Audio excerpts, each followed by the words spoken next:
Hello everyone, today I want to show you how to do an install of the Tow Pro Elite from REDARC in a 2019 4Runner. First and foremost, just want to kind of go over all the different parts. I want to show you how to put together the bezel assembly, talk about a few of these things, and then actually do the install itself. First and foremost, we have the remote head assembly that comes with the kit. We have the universal switch panel here that's going to be specific to my 4Runner. And then we have the remote head nut. So this is going to connect these two pieces together, and this will be coming out of your dash. We have this optional kind of a remote head bezel, if you will. I'm likely not going to use this one. Use it if you want to. I probably won't put it in mine just because I don't want to see it on the dash. And then of course we have the actual head knob in and of itself.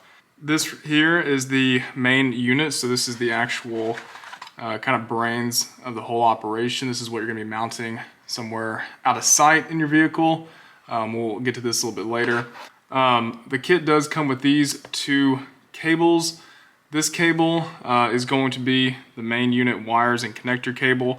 This is what's going to connect your main unit into the actual vehicle itself, but again, you'll notice it has pigtails. You'd have to splice this one, whereas this cable is actually going to connect in the back of the main head assembly and then connect to the main unit itself. This one's not optional. This one is optional. So my 2019 4Runner actually comes from the factory with this wiring harness. So you could splice these two together and make it work. I have opted to not do that, but instead opted to simply purchase this cable, which goes directly into the vehicle and then into the back of the main unit. So it's going to be a lot easier. This was maybe an extra 20 bucks or so. I think it was a little bit more convenient to go ahead and get this. So went ahead and opted for this one. Also comes with a ground unit, very important, so I like that little feature as well. Okay, so how to install, or how to put this together. So I want to take this part. I want to orientate this little piece that protrudes downwards, fit it into the bezel. Doesn't stay very well, but let's grab our nut, get that snug. This bezel piece, like I said, it's optional. If you were to use it, it would go in between the nut and this piece right here. I just didn't like the way it looks, so I'm gonna keep it off. So once you have that on, you wanna make sure that the actual dial itself is turned all the way counterclockwise. Then we will grab our REDARC piece, orientate it to 0, and make sure 0 is facing up. And that's perfect. Make sure it clicks. Okay, click. Can you hear that? Click. Perfect. If I go counterclockwise, it won't go any further. That's great. 0's up. Doesn't move any further counterclockwise. But then I can dial it over all the way up to 10. This is assembled. This is good. Like I said, this cable, Ethernet looking type cable, will go into the back of this unit now that's assembled and hook up to the brains of the operation right here. So now that we had this part set up, we'll go downstairs, we'll actually get in the 4Runner itself and install it in the 4Runner.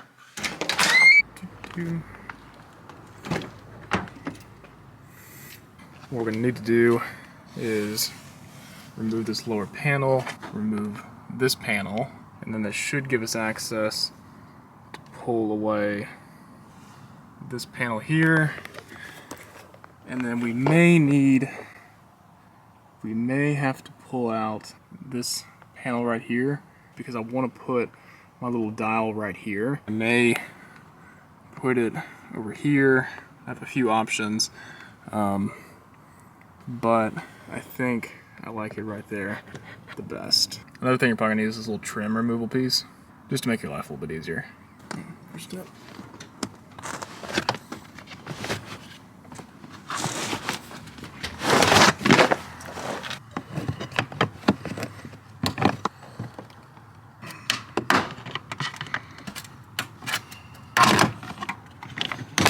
was a lot harder than it should have been. Oh. So if you're doing this on the 4Runner, I'm now seeing that there's these little white clips that slide in and out of these grooves. And those white clips went in these holes out here. So you had to remove the trim panel from these two spots, these clips, these clips, these clips, and these clips. But then once you removed those, I'm thinking you probably could have just taken the whole piece, slid it forward, and it would have popped out. As you can see here, I broke a little piece trying to rip that out, and that's not good. Next step is to get this piece out. That's next to your footrest and your emergency parking brake. Okay, I just figured it out. There's a little trick to it. There's this little plastic nut that actually holds this trim piece on, and you can't see it. Well, maybe you can. It is, get the lighting right. Anyway, there's a nut back here. Unscrew that.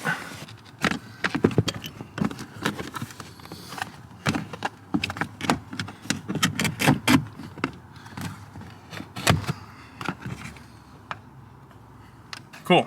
Okay, I got this piece off. Put it down there. The next thing we're gonna do is we're gonna remove this bolt. There's another one over here under a piece of plastic. We'll remove that too.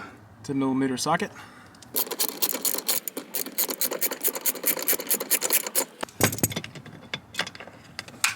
Oops.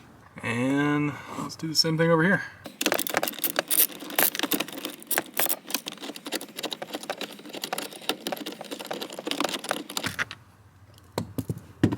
Now the trick is going to be getting this piece off here. Here's the airbag for your legs. We'll leave that alone. You might be wondering why we're doing all this. It's because we have to get to this piece up here.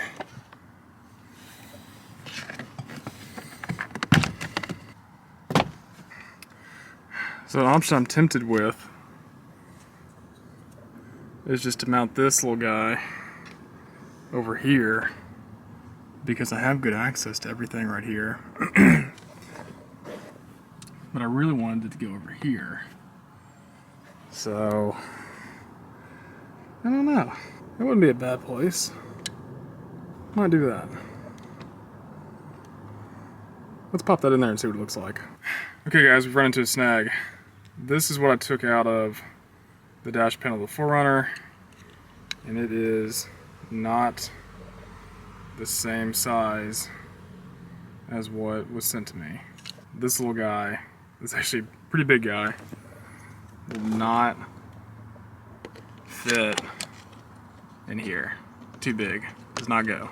Alright, so this took a little while to figure out, but to get the big piece off the bottom, it gets hung up over here, and to get it off, you first have to take off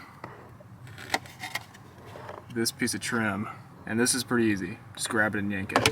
Since I finally have this piece of trim off, hanging down here, I have access to this metal bracket right here, and I think this is where I'm going to mount the unit right behind it. Sits in here pretty nicely. I have the bottom wire already hooked up. That has good clearance. I have the top wire hooked in. I have good clearance. So I think what I'm going to do with this is I may go to the hardware store and get a couple bolts, drill through this plate, bolt this on, and call it good. I know a lot of people are mounting these down here, but I kind of like it right here. So I think that's what I'm going to do. Okay guys, I'm trying to solve the problem of what is going to be poking out the interior of the 4Runner. So this is the part that came with the kit. It's the wrong part. Here is an actual piece that came from the 4Runner. So the trick is going to be getting this little guy attached through here, and I think I have a solution. So what I've already done is I've taken a little handsaw and just cut through the outer portion on this side and then I cut through here in the back. And my goal is to create some separation, get rid of this, leave the little tabs, and then hopefully that'll create enough room so that I can drill through this and make it work. If it doesn't work, I'll just buy a new one of these, but we'll see.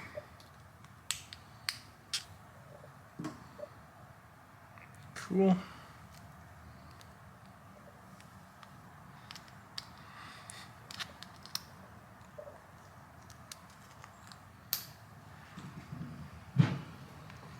Cool. Okay, so I've successfully taken the stock, I guess, front interior little bezel and removed all of the excess crap. Now I'm wondering if I can drill a hole through there and make this work.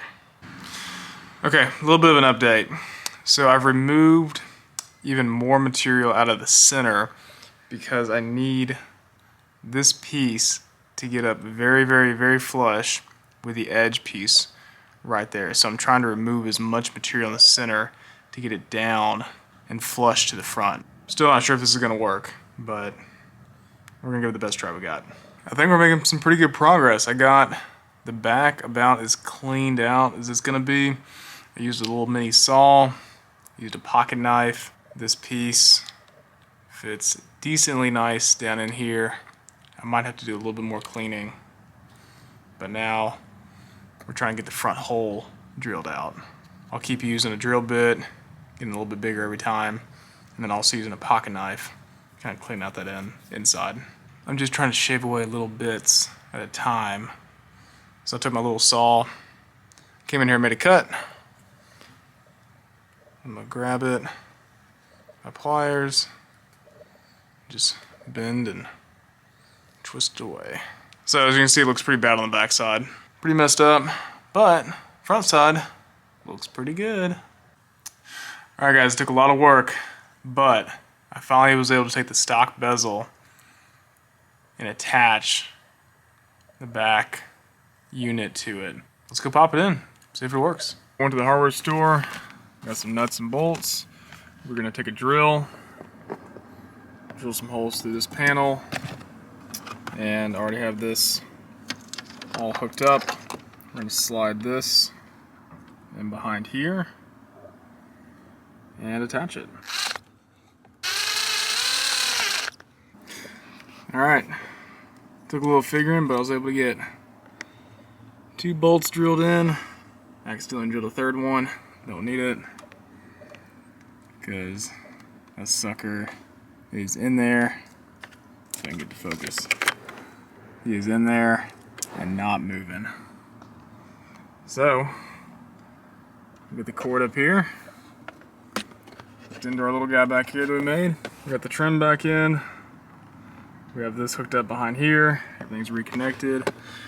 Last thing we need to do is just get this in behind the drill module, get this plugged in to the vehicle itself, and then also ground this thing. So if you look back here, footrest.